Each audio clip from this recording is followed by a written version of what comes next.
Alléluia. Le Seigneur soit avec vous. Évangile de Jésus-Christ selon saint Luc. Gloire à toi, Seigneur. Alors que Jésus approchait de Jéricho, un aveugle mendiait assis au bord de la route. Entendant la foule passer devant lui, il s'informa de ce qu'il y avait. On lui apprit que c'était Jésus le Nazaréen qui passait. Alors il s'écria « Jésus, fils de David, prends pitié de moi !» Ceux qui marchaient en tête le rabrouaient pour le faire taire. Mais lui criait de plus belle « Fils de David, prends pitié de moi !» Jésus s'arrêta et il ordonna qu'on le lui amène. Et quand il se fut approché, Jésus lui demanda « Que veux-tu que je fasse pour toi ?» Il répondit « Seigneur, que je retrouve la vue. » Et Jésus lui dit « Retrouve la vue, ta foi t'a sauvé. » À l'instant même, il retrouva la vue, et voici qu'il suivait Jésus en rendant gloire à Dieu. Et tout le peuple, voyant cela, adressa une louange à Dieu. Acclamons la parole de Dieu, louange à toi, Seigneur Jésus. Alors, comme toujours, voilà un récit de miracle.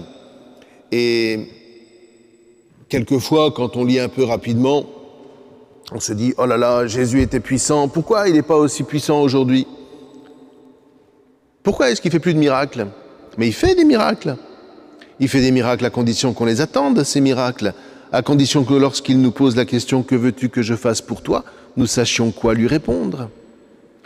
Mais en général, nous nous apercevons que lorsque nous faisons une demande, le Seigneur nous a déjà répondu, pas forcément de la manière dont nous aurions aimé qu'il nous réponde, pas aussi explicitement, mais en réalité, pourquoi n'est-ce pas explicite, sinon parce que nous sommes aveugles? Voyez? Donc, guéris-moi de ma vue, redonne-moi la vue, oui. Et après, saint Luc précise, il suivait Jésus en rendant gloire à Dieu. Et voyez, toute la phrase est importante. Il suivait Jésus en rendant gloire à Dieu. Ce qui veut dire, derrière cette toute petite phrase, qu'il a changé de vie. L'important n'est jamais le miracle en lui-même. L'important est toujours, que vas-tu faire de ce miracle? Et c'est tout le thème de la première partie de l'Apocalypse de Saint Jean que nous venons d'entendre. Dieu n'est pas là pour condamner. Le livre de l'Apocalypse n'est pas un livre de condamnation.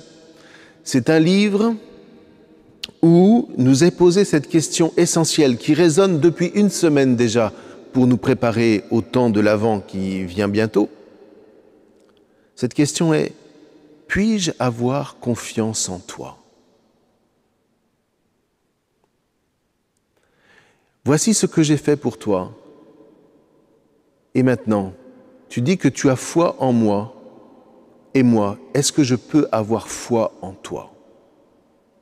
Et la question, vous voyez, est très essentielle parce que on pourrait se dire tout simplement que la vie que nous menons sur terre est une vie où nous témoignons au Seigneur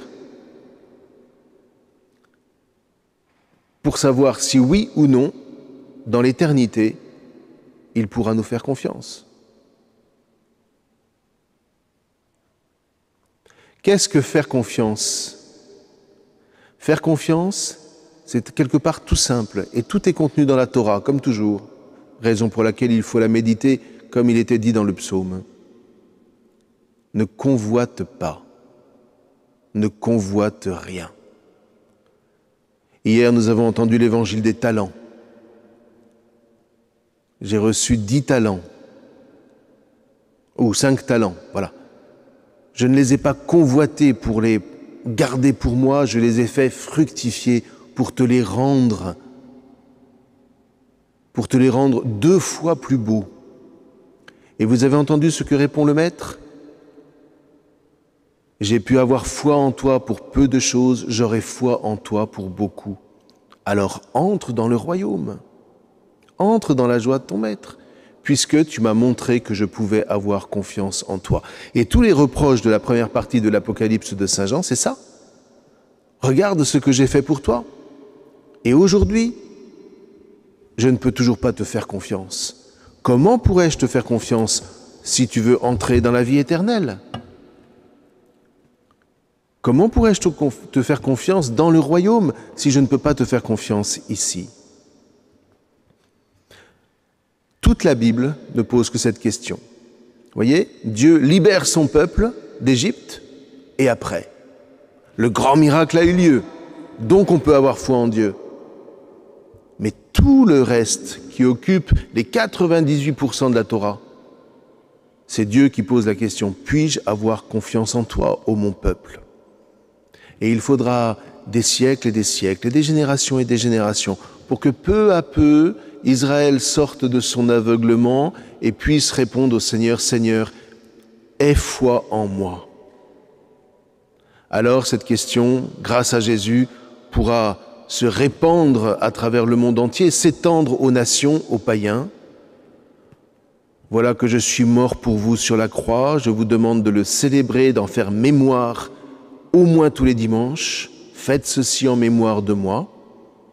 Mais une fois que j'ai reçu le Seigneur, que je sais qu'il a donné sa vie pour moi, donc que je sais que je peux mettre ma foi en lui, voilà que demeure cette question qui doit guider toute ma vie, et en particulier aujourd'hui,